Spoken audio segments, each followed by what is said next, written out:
Assalamualaikum Sobat Fizz TV. Pada video kali ini saya ingin membahas tentang laptop. Jadi di sini sudah ada SSD VGen 256GB.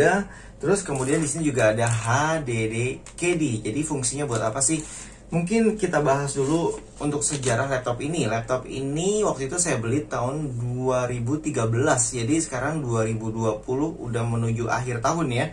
Kira-kira udah berapa tahun tuh? Udah sekitar 7 tahunan. Nah, dari laptop jadul ini nanti akan kita rubah dari yang harddisk bawaannya menjadi SSD ya. Nah, tapi sebelumnya saya juga ingin ceritakan dulu, belum ada YouTube Fizz TV sehingga tidak ada dokumentasinya. Jadi kalau untuk bawaan pabrik ini generasi prosesornya dulu memang jadul banget gitu ya. Tapi kalau AMD kan sobat tahu, di saat ada prosesor baru itu biasanya masih bisa menggunakan soket yang lama atau motherboard yang lama.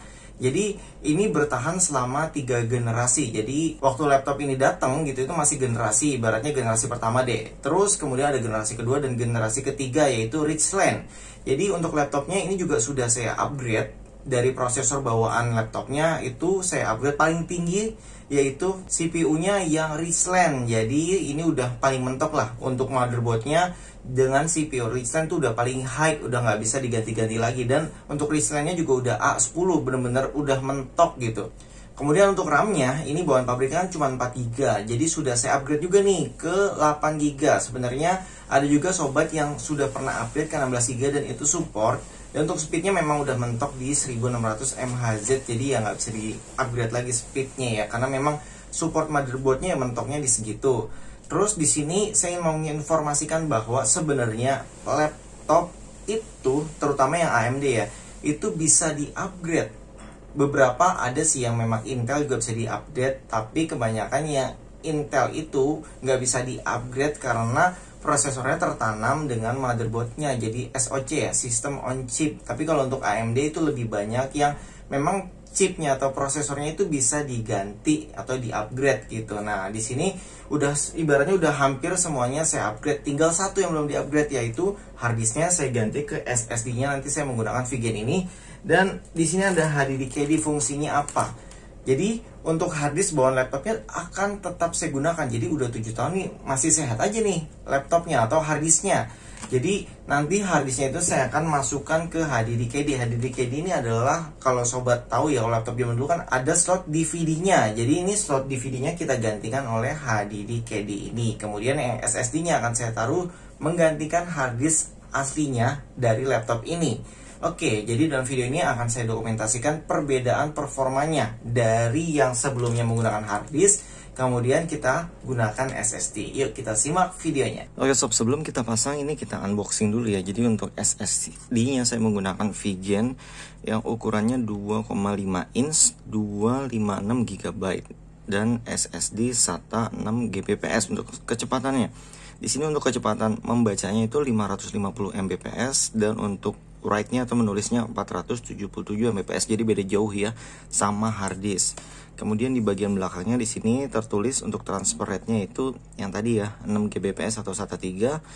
Kemudian tahan terhadap guncangan karena kan dia tidak ada piringan di dalamnya. Terus untuk powernya juga ini low power consumption. Jadi harusnya lebih hemat gitu dalam pemakaian powernya. Untuk garansinya 3 tahun garansi. Jadi ini ada beberapa tipe ya, termasuk yang M.2, M2.0 itu biasanya untuk board yang kekinian. Jadi kayak misalkan PC modern atau laptop yang modern. Dan kalau untuk sobatnya laptop lama harus dicek dulu nih untuk ukuran SSD-nya kebutuhannya berapa. Jadi ini kita langsung buka aja ya.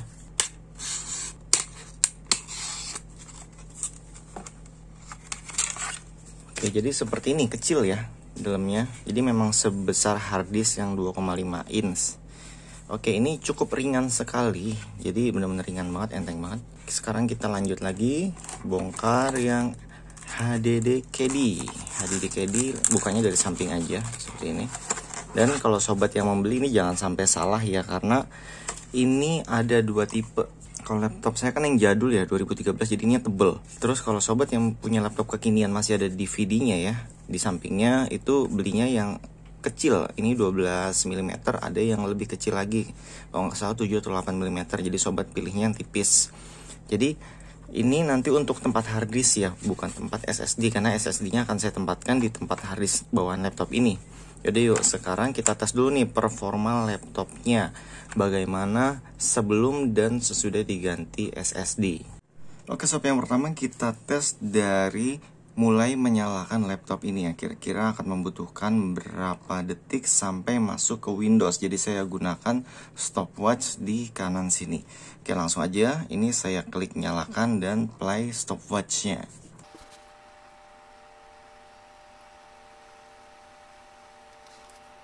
Oke, untuk masuk ke Windows ini membutuhkan waktu sekitar 30 detik ya, dan ini sudah bisa digunakan. Untuk aplikasinya terbatas karena nanti memang hanya ini yang akan saya tes supaya juga lebih cepat waktunya ya. Sekarang kita tes lagi untuk menjalankan aplikasi Dota ya. Terus kita klik jalankan aplikasinya.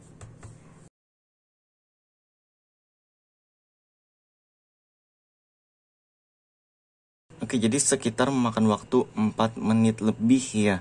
Jadi kayaknya ini malah bisa disela saat kita play gitu, terus kita pergi bikin kopi atau malah bikin mie ya. Karena ini lama banget. Terus untuk performa gamenya apakah juga akan berpengaruh dengan SSD ini? Jadi sekarang mungkin langsung kita tes aja performa gamenya ya. Oke, untuk settingan gamenya saya menggunakan yang basic ya, seperti ini checklistnya nanti akan kita gunakan juga saat menggunakan SSD. Oke, ini sudah mulai gamenya. Jadi di sini sobat bisa lihat FPS-nya sekitar 30-an ya. Jadi cukup stabil dan masih layak sih ya, masih enak gitu selama dia nggak di bawah 20, apalagi sampai belasan. Rasanya kurang lengkap ya kalau kita nggak coba Office Word-nya. Jadi kita langsung tes aja nih. Untuk Office Word-nya berapakah load-nya?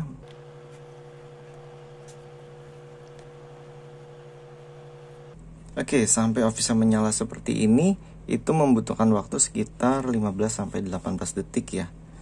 Oke, mungkin terakhir kita tes game Rocket League ya. Tadinya mau tes banyak, cuman waktunya tidak memungkinkan. Langsung aja kita play.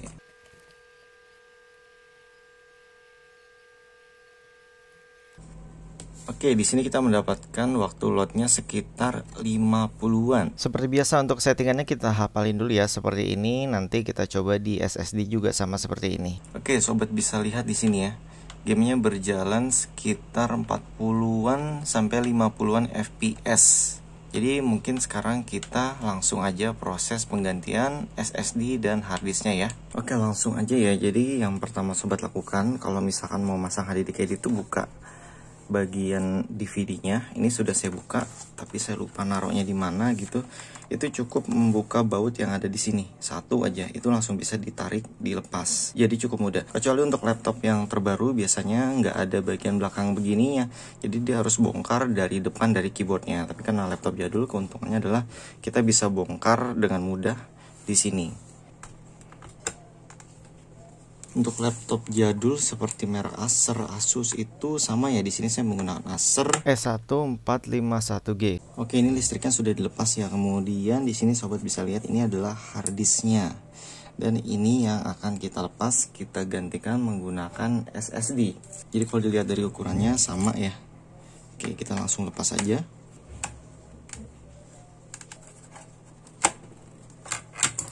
Oke, untuk bukanya cukup mudah ya. Kemudian kita lepas baut-baut ini dan kita pasang di SSD. Jadi sudah ada juga tuh lubang-lubang bautnya. Oke, setelah dibuka baut-bautnya, ini sobat tinggal tarik aja ke atas seperti ini ya. Jadi ini adalah harddisk bawaan laptop. Dan sekarang kita pasang SSD-nya.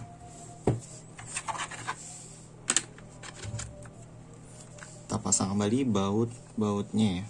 Oke, ini hanya saya pasang 2 ya. Karena ternyata untuk HDD-KD-nya saya tidak menemukan baut dari bawaannya, sedangkan ini juga harus dibaut tuh.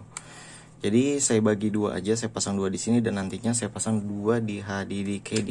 Jadi ini sudah siap pasang, kita pasang kembali.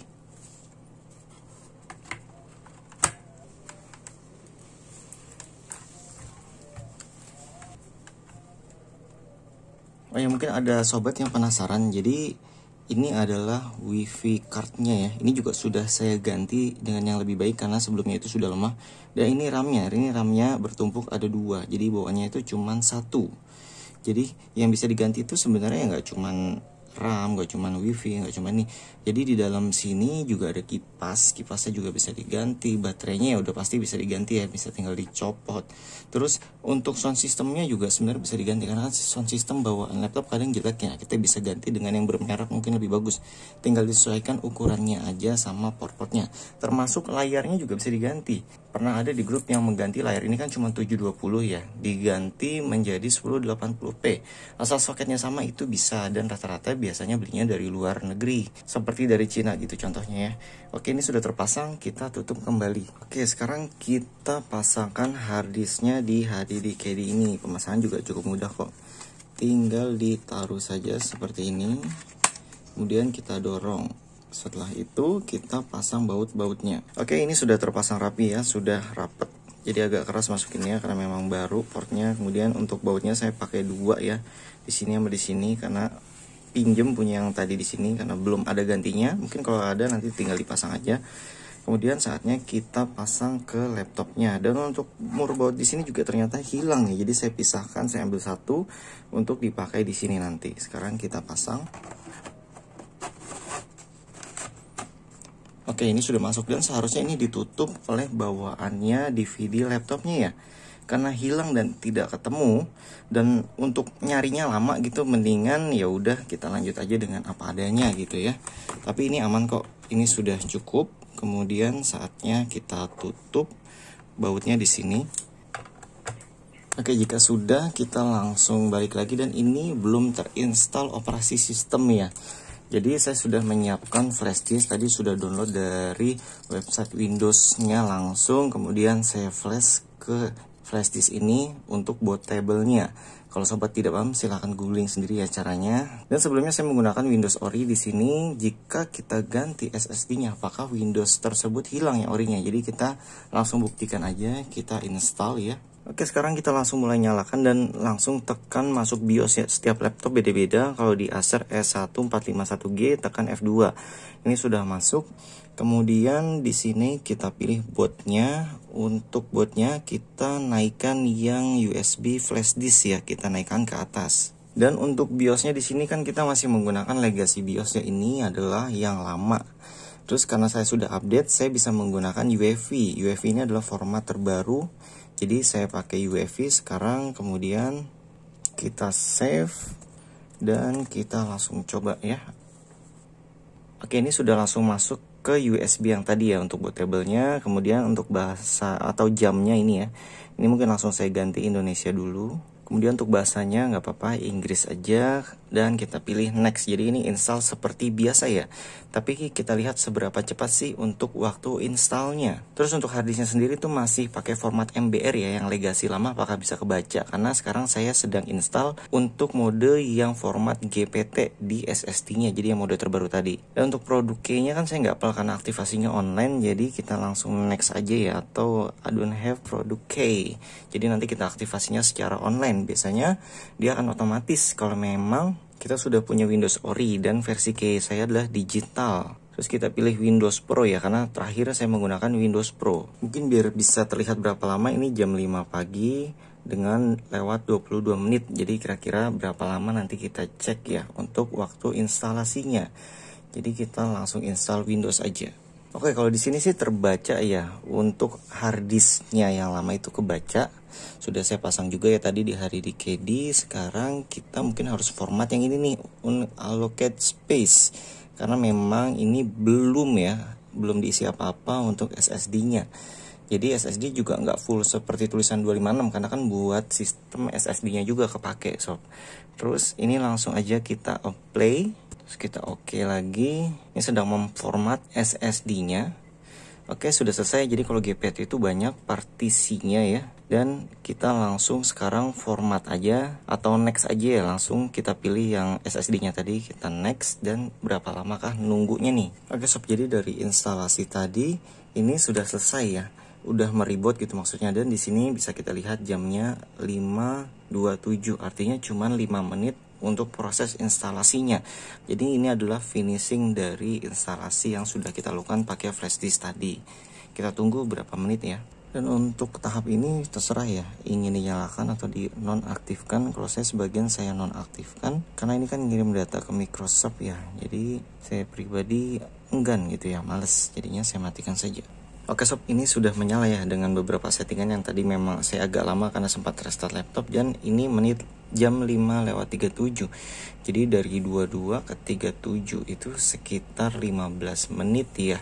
Dan menurut saya cukup cepat ya. Ini tinggal install aplikasi-aplikasi yang kita butuhkan untuk uji coba, dan nanti kita lanjutkan hasilnya seperti apa ya. Oke sob, langsung aja kita nyalain ya. Ini sudah siap semua. Berapa lamakah dia butuh waktu untuk sampai ke home? Di sebelah kiri sobat bisa melihat ya, ini pakai HDD dan sebelah kanan pakai SSD. Jadi bedanya cukup jauh sekali ya, hampir setengahnya. Kemudian kita lanjut lagi tes buka aplikasi game ya, yang Dota. Di sebelah kiri yang menggunakan hard disk dan di sebelah kanan yang SSD. Terlihat perbedaan waktu yang sangat jauh sekali ya, 1 menitan dan 4 menitan. Ini sangat penting sekali untuk game online di saat kita DC atau force close keluar game dan kita harus kembali game dengan secepat mungkin. Karena kan gamenya online bersaing antar tim, dimana waktu sangat-sangat penting dalam game ini sob. Sekarang kita tes di Adobe Premiere. Sayangnya video pembandingnya hilang ya sob. Jadi ya bandingkan sendiri dengan komputer sobat. Oke, jadi hanya membutuhkan waktu sekitar 19-20 detik ya. Oke, sekarang kita tes Microsoft Word. Sebelah kiri menggunakan hard disk dan kanan SSD, terlihat beda jauh banget ya sob. Dan sekarang saya tes game Rocket League ya. Berapa lama kah loadingnya? Oke, ini sudah nyala ya. Jadi sekitar waktu 35-37 detik. Nah, sekarang bagaimana dengan performanya? Apakah mengalami peningkatan? Oke sob, untuk settingan sistem permainannya ini sama ya. Jadi di videonya sama seperti tadi settingannya sudah saya samakan intinya. Kemudian kita langsung cek aja. Jadi sobat bisa lihat untuk gameplaynya sendiri, FPS-nya sama aja ya, sekitar 30-an, terus 20-an, naik turun gitu ya. Jadi kalau dari sini kesimpulannya sih tidak jauh berbeda ya rasanya dengan versi yang hard disk dalam gameplaynya atau permainannya. Lebih cepat di loadingnya. Kemudian kita cek game yang satunya lagi ya. Oke, ini sekarang sudah sama. Sekarang kita lanjutkan ke permainannya. Oke, dari sini cukup terlihat ya, menurut saya sama aja gitu. Dari segi performanya tidak terlihat ada perbedaan yang signifikan. Jadi untuk FPS-nya juga kisarannya aman ya. Ini di atas 40-an. Oh iya, buat yang menanyakan Windows Ori-nya, kalau sobat pakai Windows Ori ya sebelumnya, apakah hilang setelah ganti SSD? Yuk kita lihat bersama di sini apakah hilang. Jadi sobat bisa lihat sendiri ya, ada produk ID dan segala macam. Ini tetap aktif otomatis karena memang lisensi saya digital ya. Jadi sudah otomatis mendeteksi mungkin di kuncinya itu ke motherboard. Intinya setelah diganti SSD ini Windowsnya tetap ori sob. Jadi nggak ngaruh karena saya udah ganti prosesor, terus ganti RAM, terus ganti WiFi dan ganti SSD. Windowsnya tetap ori, jadi nggak berpengaruh ya. Terus bagaimana dengan harddisknya? Karena kan untuk SSD-nya itu saya install modenya yang baru ya, format GPT. Dan ternyata untuk harddisk yang lama ini, mode MBR, ini tetap terbaca. Jadi ini tidak saya format, hanya saya pindahkan. Maka file-file yang ada di sini pun tidak hilang, masih ada. Jadi aman sob. Oh ya, sebenarnya ada satu lagi sih yang bisa dites, yaitu transfer data, berapa kecepatannya. Tapi menurut saya ya nggak fair ya, karena hard disk dengan SSD udah pasti jauh beda transfer datanya. Jadi kalau sobat lihat dari instalasi Windows yang cuma makan waktu 15 menit aja, itu sampai bisa masuk dan bisa kita gunakan gitu. Itu sudah cepet banget. Karena kalau untuk setting Windows di hard disk itu mungkin bisa memakan waktu 1 jam sob. Dan dari loading game aja itu jauh lebih cepat ya. Kayak sebelumnya misalkan Dota itu memakan waktu 4 menit lebih, tapi bisa kita pakai SSD itu hanya sekitar 1 menit lebih ya. Jadi menurut saya cukup worth it sih. Jadi bekerja banget nih SSD untuk laptop jadul. Jadi seperti laptop kekinian, seperti misalkan untuk ngetik dan untuk segala hal, jadi tidak begitu terasa ada delay. Oke, sudah cukup reviewnya sampai di sini ya sob. Oke sob, itu tadi videonya. Jadi bagaimana nih menurut sobat? Apa sobat punya kira-kira laptop jadul sobat yang bisa di-upgrade? Atau sobat sudah punya laptop baru tapi ibaratnya masih minim gitu, RAM-nya masih 4 GB, pingin di-upgrade jadi 8 GB, apakah bisa atau enggak? Dari pengalaman saya dari zaman dulu ya, di saat kita beli laptop apapun itu mereknya, kita nanya ke customer service, biasanya jawabannya ya nggak bisa. Kalaupun mau upgrade tuh biasanya di awal ditawarinnya, jadi kalau mau upgrade ya sekalian pas beli langsung di-upgrade gitu, karena akan membatalkan garansinya, jadi segelnya dibuka gitu. Terus dulu juga sempat saya mau upgrade, datang ke service center ya rata-rata nggak bisa upgrade prosesor, nggak bisa upgrade RAM. Akhirnya saya sendiri memutuskan untuk bongkar sendiri dan lihat hasil dalamnya, ternyata ya nggak jauh beda dengan PC. Jadi bisa upgradable gitu ya, bisa dibongkar-bongkar, bisa dirakit sendiri. Ya mungkin kalau misalkan customer service dari merek laptop tersebut bilang bisa di-upgrade, mungkin bisa mengganggu penjualan produk yang terbarunya ya, karena kan biasanya cuma naikin prosesornya tuh kelasnya sedikit ke atas, atau kalau ada launching prosesor baru biasa dipakai. Walaupun sebenarnya motherboard lama juga kadang ya itu bisa support untuk prosesor yang terbaru, itu butuh upgrade BIOS biasanya. Oke, kalau video ini menambah wawasan sobat silahkan di like, dan yang belum subscribe silahkan subscribe channel Viz TV di bawah ini jika tidak ingin ketinggalan informasi terupdate dari dunia digital. Sampai jumpa kembali, salam sobat Viz TV, wassalamualaikum.